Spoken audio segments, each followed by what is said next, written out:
What would happen if you followed a mimic? Now, I've always wondered this because you hear these stories of someone hearing like their mother knocking at the door or telling them to come in the kitchen. But what would happen if you actually listened to the mimic? Here's a story that might tell you why you should not follow a mimic. There was this young man named Aiden.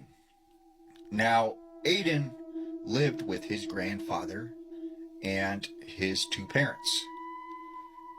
Now, one day, Aiden was hanging out in his bedroom and he's playing a game. Well, he hears his parents pull in and he looks out the window and sees them getting out of the car, unloading some groceries into the house. So he's like, awesome, man, we're going to have something to eat. So he goes back to his game, and then he hears his mother say, Aiden, come in the kitchen. I got some food. And he, at this time was in the middle of a battle. So he's like, hold on, Mom, I'll be there shortly. I'm in the middle of a battle. And she goes, come on, Aiden, hurry up. Come in the kitchen. And all of a sudden, he said he got a phone call. And it was from his mom. And he's like, why is she calling me when she's in the kitchen? So he picks it up, and his mom's like, hey, honey, we're at the grocery store. Do you want us to get you anything? And he goes, what do you mean you're at the grocery store? You already got groceries. You're in the kitchen. And she goes, what are you talking about? We just got to the grocery store. And he looks out the window and sees that their car is not there. And then right at this moment, he hears his mom saying, you better get in the kitchen right now or you're going to be in trouble. You better come eat. And he's like, I got to call you back, Mom. He hangs up. So he goes and he locks his door, and then he calls his mom right back and is like, look, when you get home, call me. I'll help you bring in the groceries.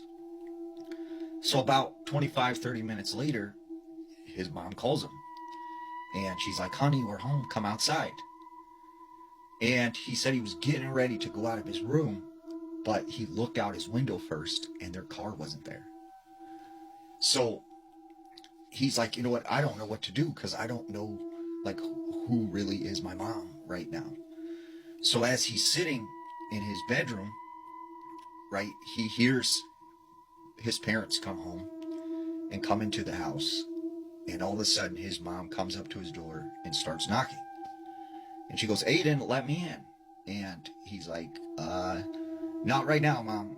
And she goes, what are you talking about? Let me in. Unlock this door. Why do you have the door locked?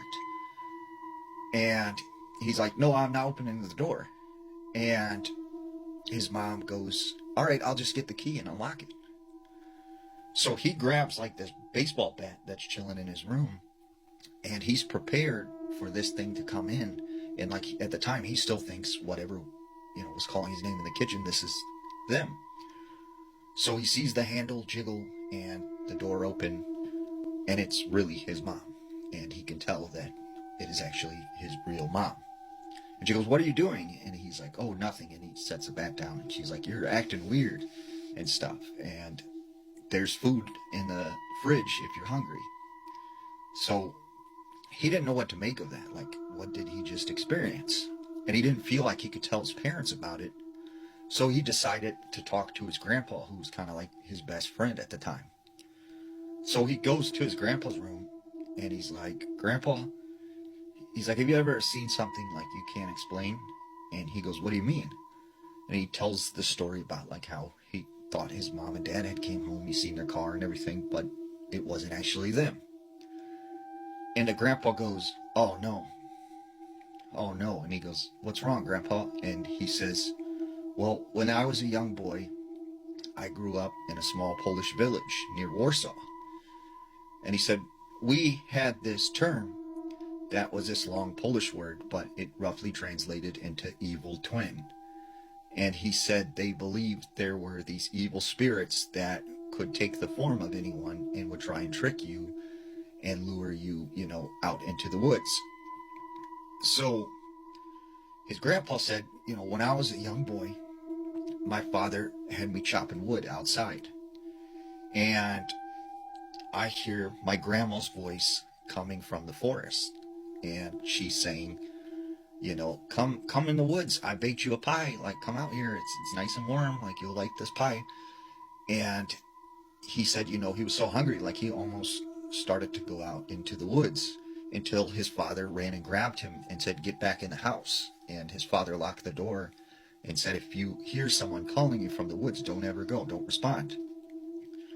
So he said, when you encounter an evil twin, as they called it, they will follow you for the rest of your life.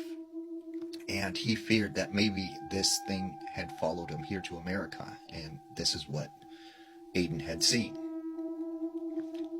A couple weeks later, his parents are gone, and it's just him and his grandpa, and they're watching this World War II documentary in the living room.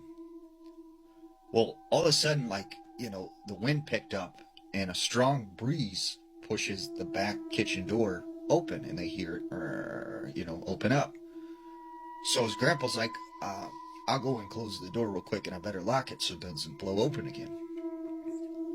So his grandpa goes into the kitchen, but after about 10-15 minutes, he doesn't come back.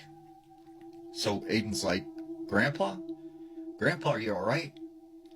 He goes into the kitchen, the back door's still open, and he doesn't see his grandpa. He goes throughout the house, he's yelling his name, he doesn't see him anywhere. So he goes out, to the back door, and he's yelling his grandpa's name, he doesn't hear it.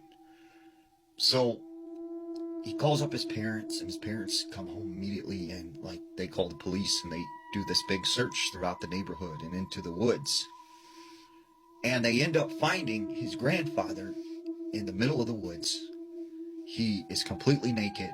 He is confused and doesn't know who he is, doesn't know anything, doesn't remember anything.